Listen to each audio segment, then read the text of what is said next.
if you don't have a dedicated person that wakes up every morning and thinks about how am I going to market to customers? How am I going to build the trust? How am I going to build a relationship and really understanding the personas and understanding the customers? No one is going to really focus on it. You're listening to the Revenue-Driven CMO, the podcast where we break down the most effective growth strategies from top marketing leaders. Join us every week as we dive into their stories, challenges, and insights that drive revenue. This show is brought to you by Level Agency, where AI-enabled performance marketing expertise blends the art and science of marketing to deliver measurable results.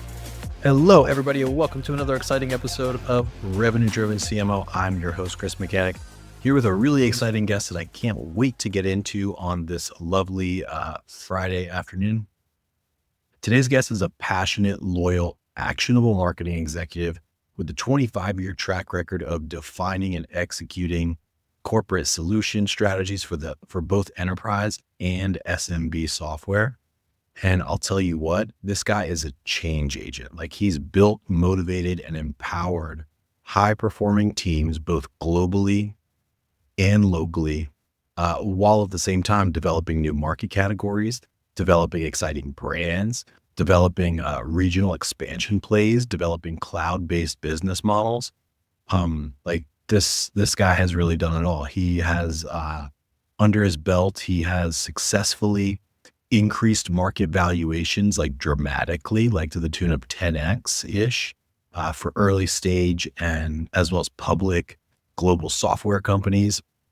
And he doesn't really buy, he's got a lot of secrets and he'll share one in a second, but he's really known for just immersing himself deeply into a business with the customers and the partners, understanding the sales channels, rubbing elbows with industry analysts, with investors, with media outlets, and so on. He's got a lot of experience with due diligence, acquisitions, integrations. He's a real wealth of knowledge. So I'm super excited to pick his brain here. Ladies and gentlemen, welcome to the show, Mr. Tamir Sigal, who is Chief Marketing Officer at Trintech. Thank you, Chris. Great intro, and you stole half my thunder. Really appreciate the introduction and glad to be here. Thank you for the invite. Absolutely, my friend. Well, hey, we like to lead with the value. We like to get straight to it. Why don't you let us know, like, you've had such an awesome career. What is one of your biggest secrets when it comes to success in marketing? Yeah, so a lot of people, and including myself, right, we've always depend on the team, hiring the best team, making sure the team is empowered, you have the right team. Also being very obsessed with customers. You mentioned just immersing myself with customers and including the customers into the marketing process, et cetera. And those are two big secrets, but probably the biggest secret is really aligning the marketing strategy with your investors and with the organization. As you know, organizations need capital to run, and whether you're VC backed, PE backed, publicly traded organization, it's always important for marketing to understand what's important for the investors, especially for like the next 3 to 5 years, and understanding what the equity story is, and then making sure that you are creating a marketing strategy and an execution engine that delivers to what the investors need. I've always said marketing is not a cost center. It's an investment and it's a revenue generator, which obviously brought us together today.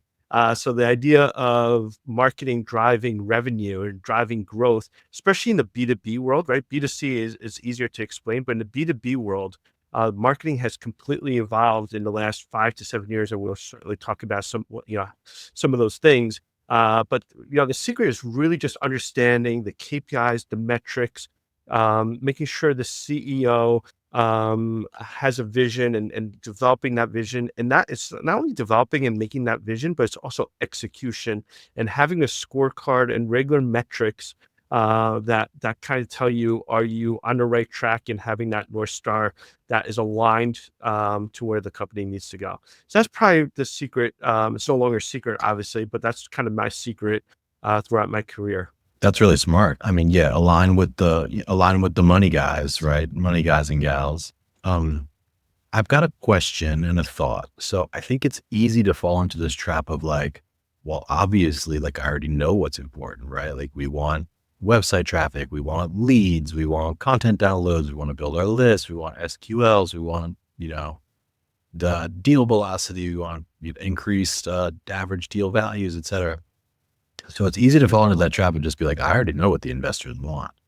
But tell us a story of a time where like, you might have had some assumptions, but they were not totally true, or you learned something really valuable by approaching the investors and having this conversation. Yeah, absolutely. And I could tell the story about Trintech, joining an organization that's owned by private equity.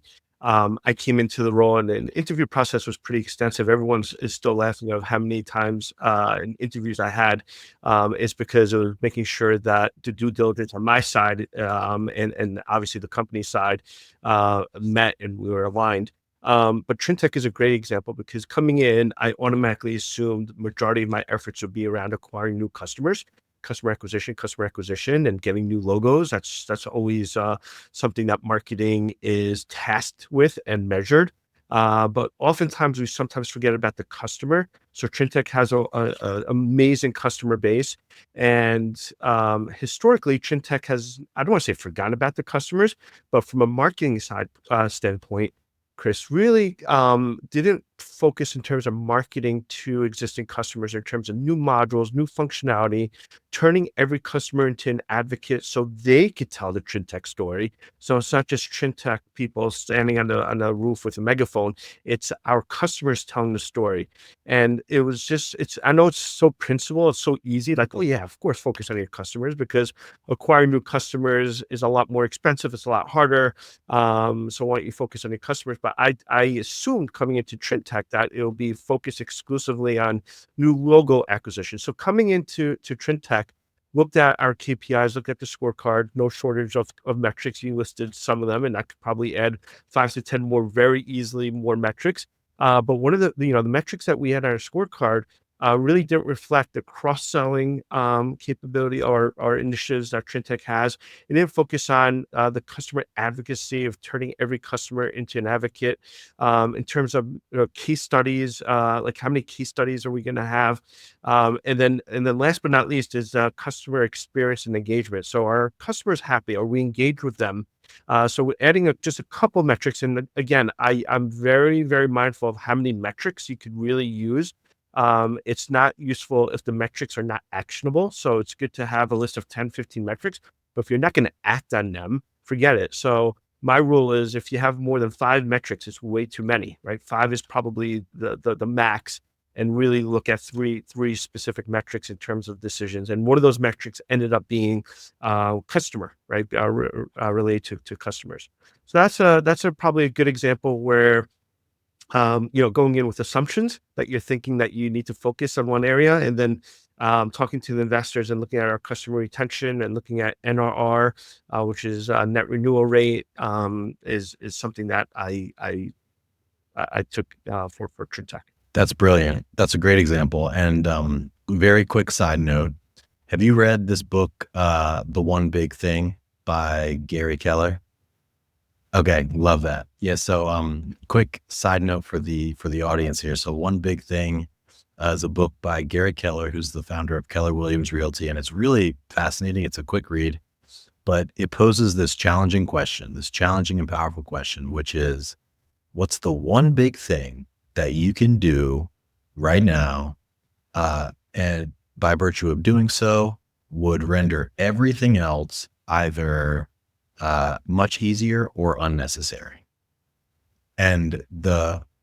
So let's just go through that. Like, what's the one big thing you could do? Not the 5 big things, not the 6. Like, what's the one big thing you can do that's a sense of agency, right? Like, I can do it, such that by doing it, we'll make everything else, like not 80% of the things, but we'll make everything else either easier or unnecessary. I love that book. Like, I'm a big reader, and most of the stuff that I read, like I'll read it and then, I don't, nothing really changes in my life.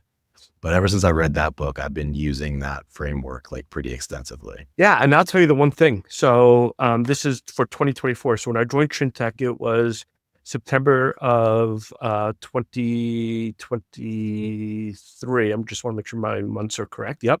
And the one big thing I put for 2024 was case studies.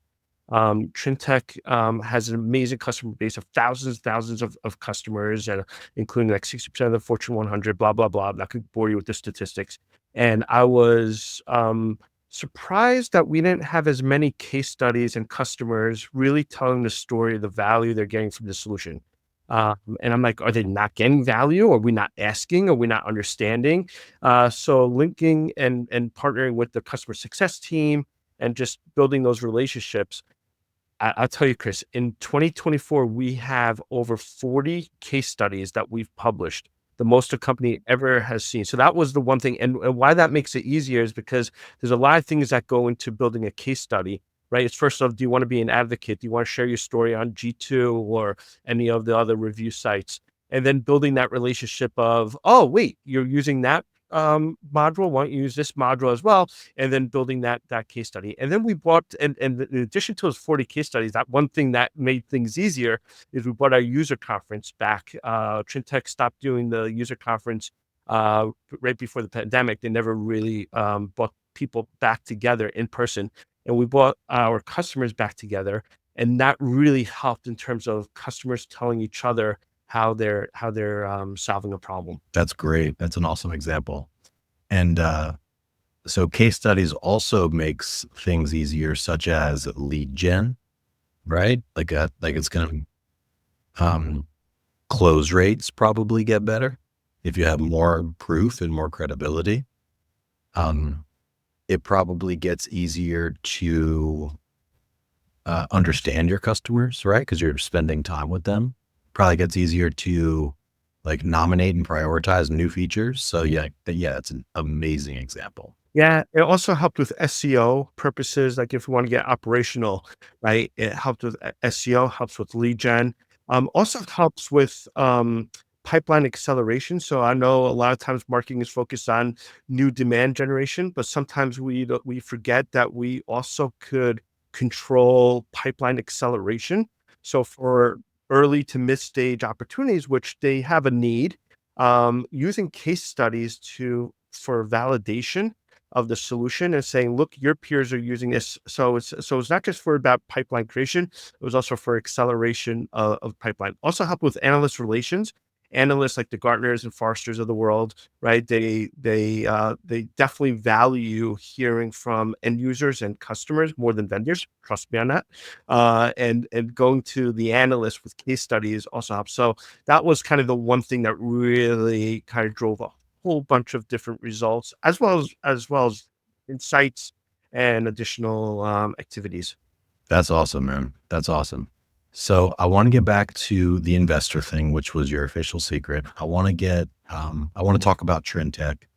One really quick note before we do that is you sort of brushed off customer marketing as if it's like, yeah, it's obvious. It's easier to make money from your existing customers than it is to acquire a new one, which is true. And you're right that that's common knowledge, but I don't really see a lot of companies like doing that very well.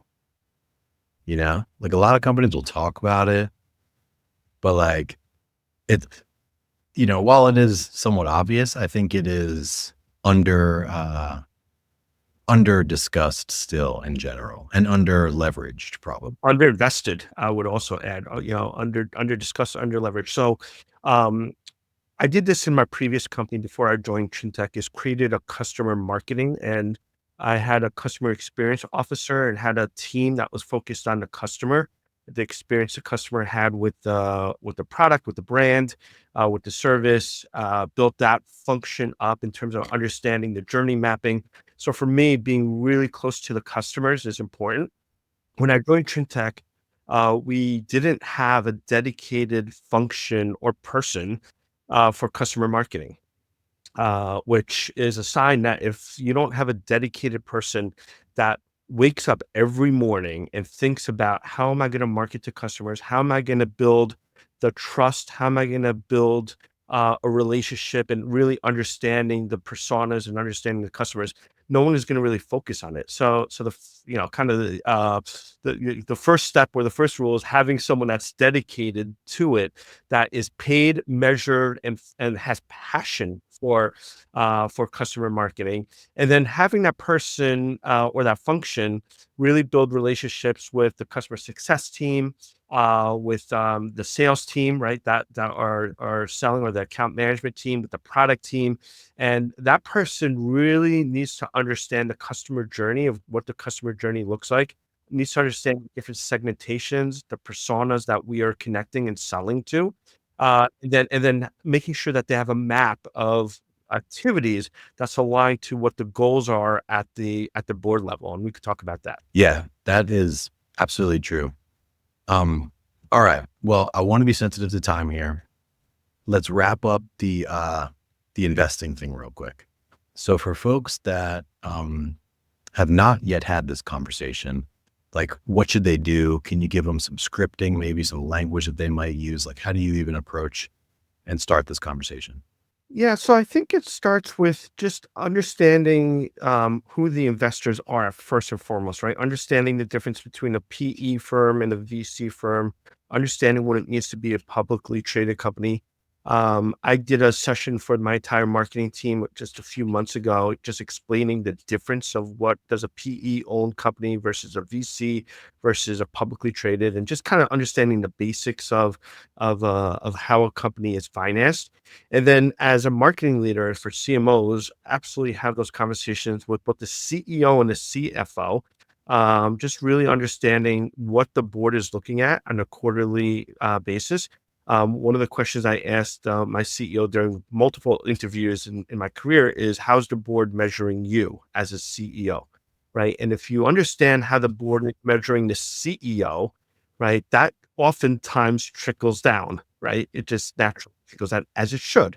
So there, so understanding how the board is measuring the CEO and the executive team, and then if you do have the seat at the table at the board meetings, and you're privileged to enjoy a meal, whether it's lunch, dinner, happy hour, or just during breaks with investors, is building that relationship and asking investors and asking your investors or your board in terms of where are they seeing in the market, what are their expectations, what's keeping them up at night. That's an easy question, really easy. Is asking the CFO, like, what's keeping you up at night, like, and that's just a very easy question, and most leaders know how to respond to that pretty quickly, and could give you some insights into what's keeping them up at night. So just basic human interaction, and really encourage marketing to have those conversations. And then when you get those responses, how do you tailor your message, your vision, your execution to those items? That's excellent. That's excellent. Yeah. And I think that, like sharing the one big thing concept, I think might be helpful. Not that the board would like take the time to read it, but I'm just worried that, you might hear something like, yeah, focus on customers and also on field marketing and also on this. And so it's like, there can't be too many ands, right? Like if you want something really to get done, you got to limit the number of ands. Right. I forgot the Warren Buffett. So I know you're a reader. I forgot the name of the book, and it's, I think, on my other bookshelf. The Warren Buffett theory, where his right hand lieutenant came to him. It's a person that worked with Warren Buffett for many, many, many years, as pretty much his lieutenant, and he resigned. And he said it was just too much. And Warren Buffett goes, "Why are you resigning?" He's like, "There's just way too much stuff to do. I'm already a billionaire. I don't need this anymore. Like, there's just way too much to do." So Warren Buffett gave him a blue marker and says, "Okay, list the 10 things that you absolutely need to do." So he's listing the 10 things. And when he got to number 10, he's like, "I actually have an 11th." And Warren Buffett goes, "No, you can't even do 11. Just keep it to 10. And then he goes, "Okay, so these are the 10 things." And then he gave him a black marker. He says, "Cross seven of them out." That's awesome. So, yeah, so I'm not taking credit for that at all, right? But it's something that I remind myself of sometimes, right? Because to your point, you can't be and the list has to end. And when you create the list, it ends up being more than you could chew. My recommendation, and what I always coach my team, is just cross out the 7 things that you just can't do. That's awesome. I love that. I love Warren Buffett in general. I'd never actually heard that anecdote though. That's really cool. Get the name of the book, and he talked about it in an interview as well. But yeah. Him and Charlie Munger, may God rest Charlie's soul, have the worst diet ever. All they do is eat hamburgers and drink Coke. but they're like the longest living people. And I think comes down to like happiness. Like they just love what they're doing. Absolutely. They Happiness. work like 12 hours a day, but they love every second of it. Yeah, it's like the person who started IKEA, right? He's he's taking the bus every day. He's like one of the top richest people. He takes a bus and lives in his childhood home, and he's just, I'm happy. I'm happy. Yeah. That's funny. Um, cool. Well, since you've now shared your secret, I'm curious to learn more about Trintech. Tell us about it. What do you guys do? Who do you target? Who's your audience? Like what space do you play in? Yeah, so Trintech focuses on the office of the CFO, which is typically an organization that gets ignored, especially when it comes to innovation and technology. It's the office of the CFO is becomes so complex in this world of data and in the world of financial risk and et cetera. So we help the finance and accounting teams be able to reconcile their accounts, but more importantly, be able to close their books every month and every quarter and end of the year. Every company, regardless if you're a small company or medium size or large company, right? You have to close your financial books and making sure that everything reconciles at the end of the period. And Trintech makes that possible. So we have two different solutions. We have one solution for the enterprise market, which is more complex, a lot more systems, typically more ERP systems and thousands of users in finance and accounting, and be able to close their books. So if you think about companies like Fidelity and Bank of America, like large companies, KeyBank, et cetera, Walmart, that need to close their books every month and every quarter, and we facilitate that. And then we have a mid-size solution that companies that need easy to use solutions, easy to configure, not as complicated, doesn't need many like different currency conversions, et cetera. And we have a solution that's for them. And because they've outgrown their ERP. For very small companies, they can pretty much do that within their ERP system. And so where we fit is really when companies start outgrowing their ERP system. So we target primarily finance and accounting personas, global organization, really great company that's focused around a single purpose. One of the what to Trintech was just rallying around the core purpose, like focusing on the why, right? Talking about books, like start with the why, right? Ran that exercise within Trintech and making sure that we all know what the purpose is of the organization and why our customers trust us every single day. So it's exciting. That's awesome. You guys are pretty big. I mean, I didn't realize how like 600 employees it looks like per LinkedIn. Yeah, we're up to, I think, 700 employees. We just finished our fiscal year. So we go from February 1st to January 31st. And we had an amazing year. We'll be publishing a press release in the next week or two, just summarizing the momentum we have in the market, double-digit growth in bookings. So it's exciting. It really is exciting. As every company, there's always challenges, right? There's no such thing as a perfect company, Chris, as we both know. Except Right? NVIDIA. Yeah, exactly. It's like, I'm just kidding. No, exactly. But it's one of those things that every company has its challenges, and Trintech has definitely an amazing value prop for customers. So it's exciting. That's awesome, man. And you're out of Texas. Yeah, so the company's headquartered in Plano. I am actually based in New York. I do go to Texas, Dallas quite often. I'm there usually once a week, once a month. Sorry, feels like once a week sometimes. Sometimes I go for 2 weeks at a time, just because the company's building an in-office culture. Company before COVID had a really strong in-office culture and kind of lost that during COVID. Where they struggle to move to more of a remote. So we now have a hybrid model. We know that people are not going to want to come to the office 5 days a week, and fighting that is a losing battle. So Trintech has done, which I think they've done really well, is kind of have that hybrid and have a purpose of coming to the office. So they made a huge investment into the office, probably the nicest office I've worked at during my career. So apologies to my previous employers who might be listening.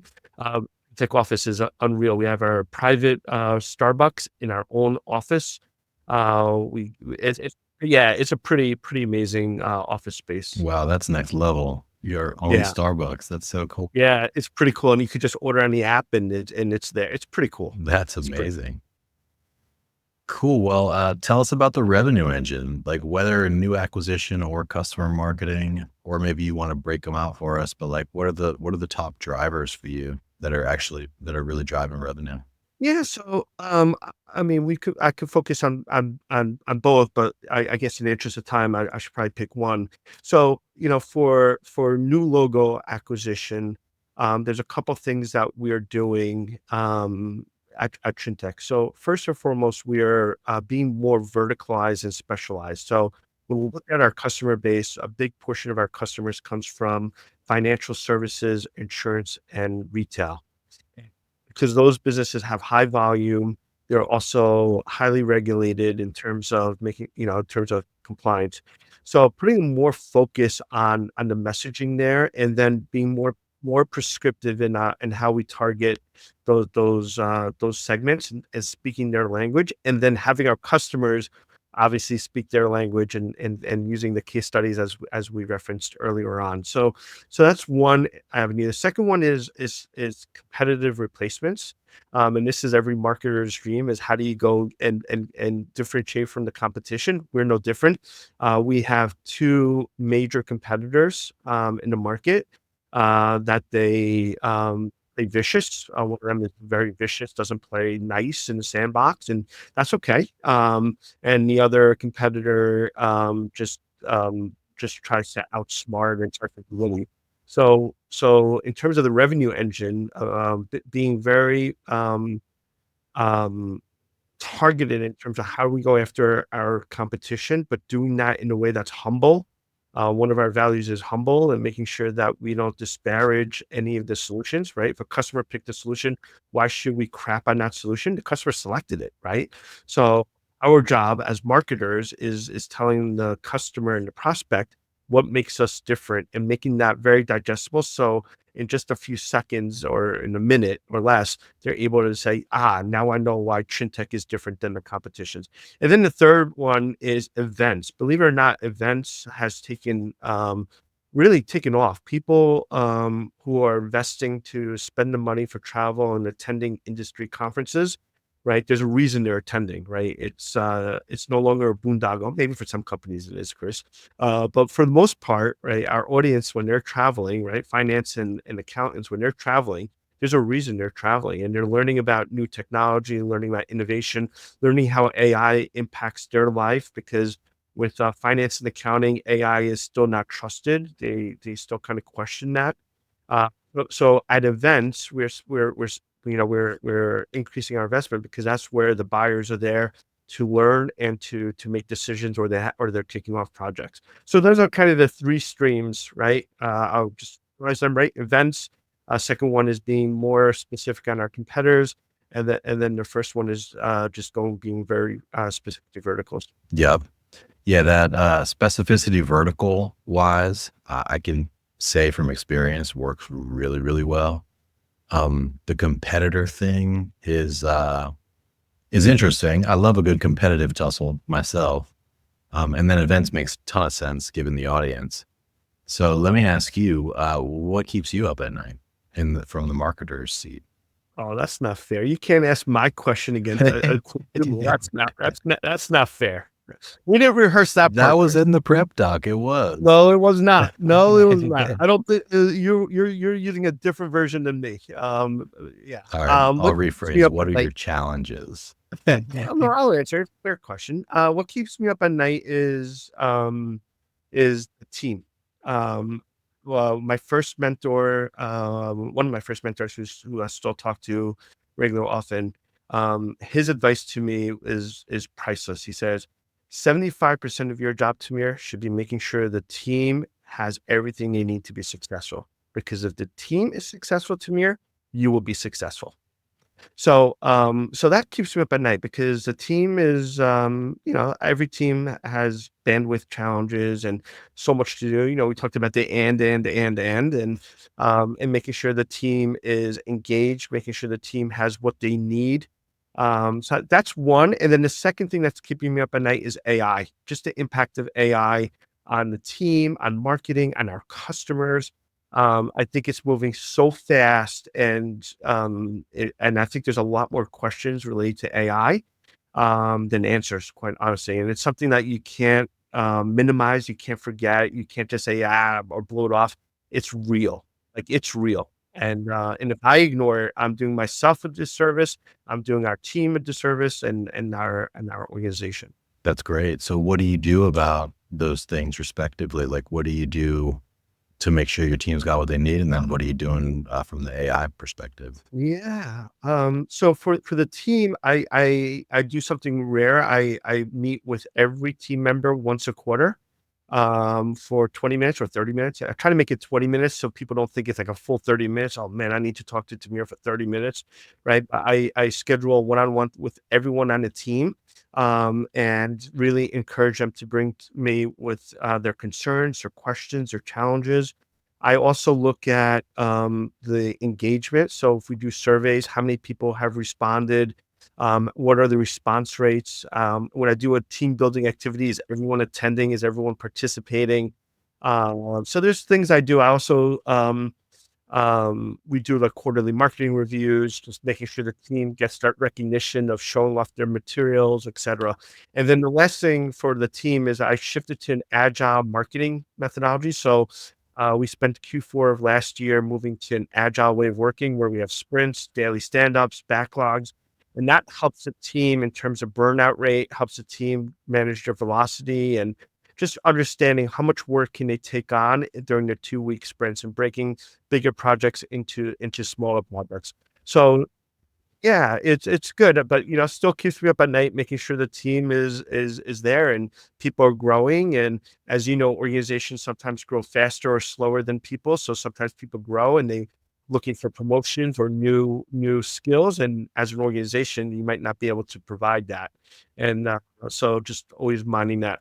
For AI, really encouraging the team to use AI technologies, but in a trusted manner, making sure there's governance, right? Because there's a lot of questions on what happens with AI tools if you start putting data into these free tools. So making an investment in AI tools and making sure that I partner with our legal and compliance teams, making sure, and our IT teams, obviously, in terms of just making sure that we're using AI responsibly internally. So there's a bunch of use cases that we've turned on, use cases that we're kind of thinking about in terms of, is this potentially, and then for the future, like I'm thinking about like 2 years from now, the impact AI has within marketing.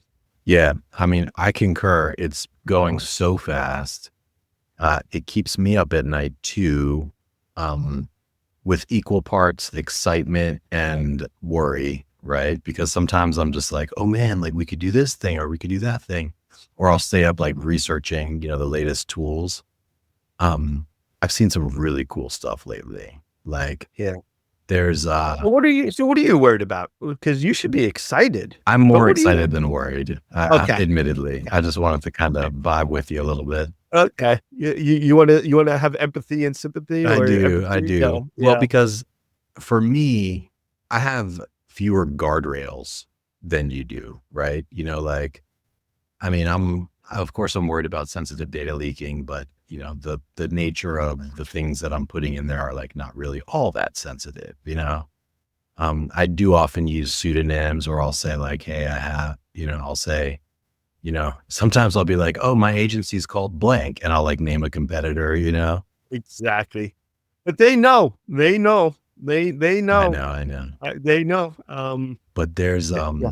so I recently subscribed to Pro. So ChatGPT has this new Pro that's $200 a month.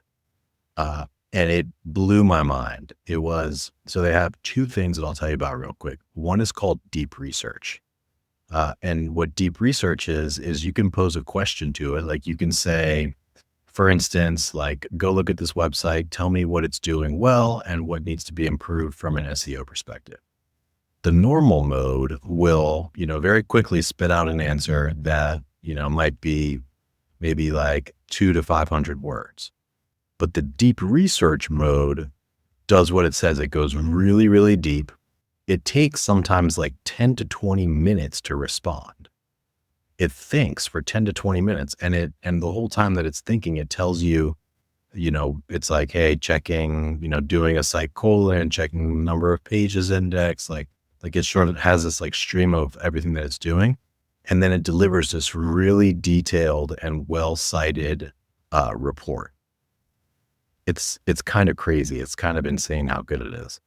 So that's one piece, deep research. And in the new mode, there's a little clickable button, like right near where you're typing your prompt, where regardless of what model you're using, you can hit the deep research button and it'll go into that like really deep thinking mode. So like you could do things like, hey, look at these 3 different competitors and compare them from an SEO perspective. Pretty much anything that would take you, a long time to research and understand, you can do it there. So that's the first thing, deep research. Second thing is operator. So operator is where it actually controls your browser. So I told it the other day, I was like, hey, I'm going to be in New York for this week for business, right? Find me some networking events that I can go to that feature like entrepreneurs and folks that are into AI and technology. And so you hit enter, it pops up, it has its own browser, it pops up, it goes to Bing, it searches AI networking events for the proper dates, and you can see it going through the results, clicking on results, it loads up the new page, and literally is like scrolling, and you sit there and watch it. Those ones take a while too, like depending on how many things you're asking it for, like it takes a while, but it's just crazy. So like in your world where, you want to monitor competitors, like you could line up 5 competitors. You'd be like, hey, go to these 5 websites, look at their blog, tell me the last 5 blog posts or like, give me the link to the last 5 blog posts that they wrote or whatever it is. You can also, at any point, you can take over control of it. And in that way, log in. So if you need to log into something, like it won't know your creds. But once you go and log in once, it will have your creds for future reference. So it's just like pretty mind blowing how good it is. Do you think we'll come to a place where AI will replace some of your staff and some staff? Or is it or you just need less staff? Yeah, mostly less staff, right? But things such as like editing, editing, punctuation, things for grammar, like, yeah, that's easy, right? Things, even a lot of copywriting tasks. So we're big on custom GPTs. So for each client, we have multiple custom GPTs where it's like, hey, here's their tone of voice, here's their branding, here's the do say features and benefits, here's the don't say things, here's their competitors, da, da, da, da. So a lot of just like standard copywriting. It'll be the first draft will be with AI, but there's a human in the loop. But that's a similar thing. Like we're not firing our copywriters, but now we can handle 5 times as much work with the people that we have, right? And I'm so glad you mentioned the human element, because one of the things, if you rewind like 18 months ago when ChatGPT was the hottest thing and people were using it, it was very clear when I'd get emails from people trying to sell me stuff or people applying for positions that it was AI written. And it just that human element was missing. And I genuinely believe the companies that will succeed and the marketers that will succeed will know how to bring that human into that conversation, because you still need that human. I genuinely believe you need that human touch, that human aspect. 100%. I have seen some mind-blowing voice AI demos. So for instance, things like fielding inbound leads, like there's these agents that can sell right out of the box pretty much. Customer service type requests, there's voice agents, and there's also chat bots I've seen that are like, they're not your average automated chat bot, they're very, very good.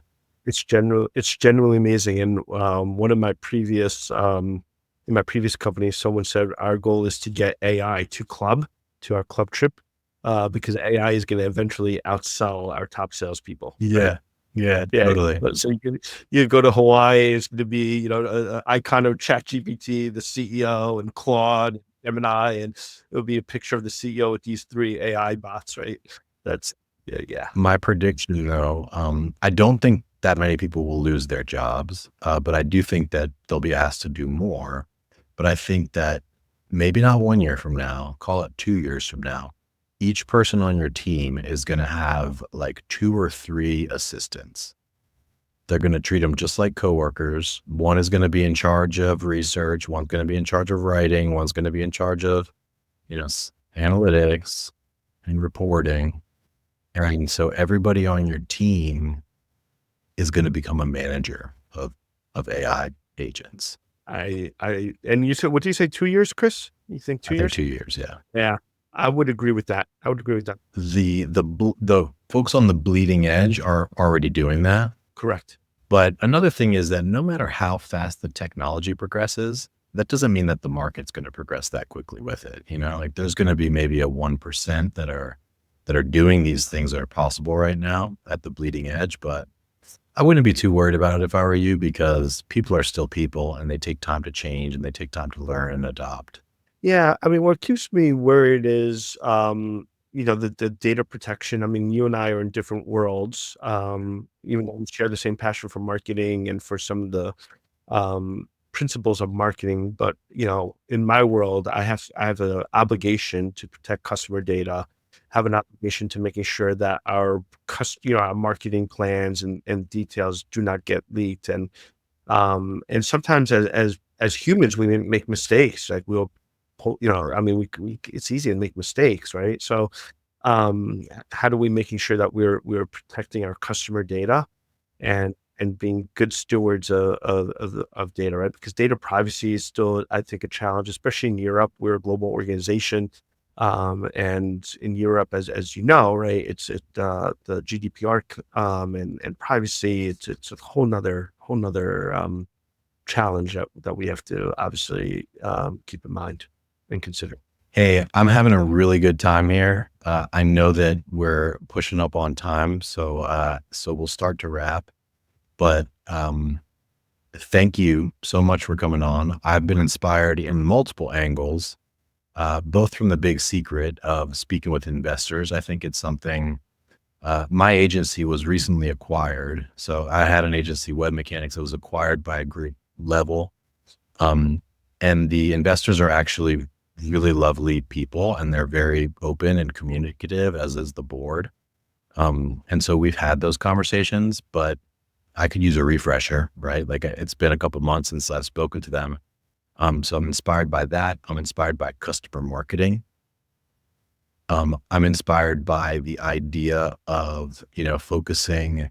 Like, I think maybe a good one big thing for me personally might be what you were saying about like the team and making sure that the team is, has everything that they need to be successful. Because as I think back, over the years, I've done a lot of things. I've sold deals, I've helped clients, I've done a lot of things, but the highest impact things that I've ever done were in the recruiting and mentoring and, management realm by far, So I feel like doing more of that. So thank you. I was very much inspired, and I'm sure that many of the listeners here will be inspired today. And if you were inspired and you heard anything here that you liked, or if you got any ideas, please pay it forward by sharing this with a friend, or drop us a 5-star review or a comment wherever you get your pods. We always appreciate that. Well, actually, Tamir, where can folks find you if they want to learn more about you or Dream? Yeah. So LinkedIn, the obvious locations. I could give you my smoke signals on my last slide of every presentation. Always have my contact information, my email, and LinkedIn. But I also have smoke signals. That if you do want smoke signals, I'm outside New York City, and but always available on LinkedIn. Is probably the best platform if people want to connect, have questions, etc. And just for your investors, don't be scared. Right. That's one thing I forgot is. And you touched upon it, and it's an important point, is investors are humans. They're people. They want to invest in the company and in people, right?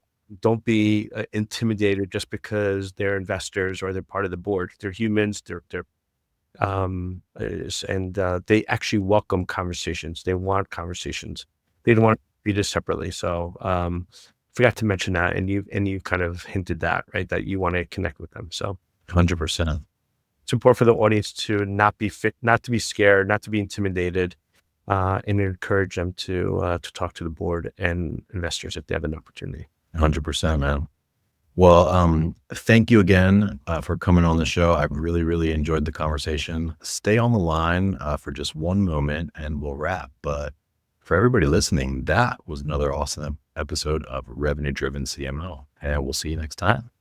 Thanks for joining us for another episode of the Revenue-Driven CMO. We really appreciate you being here.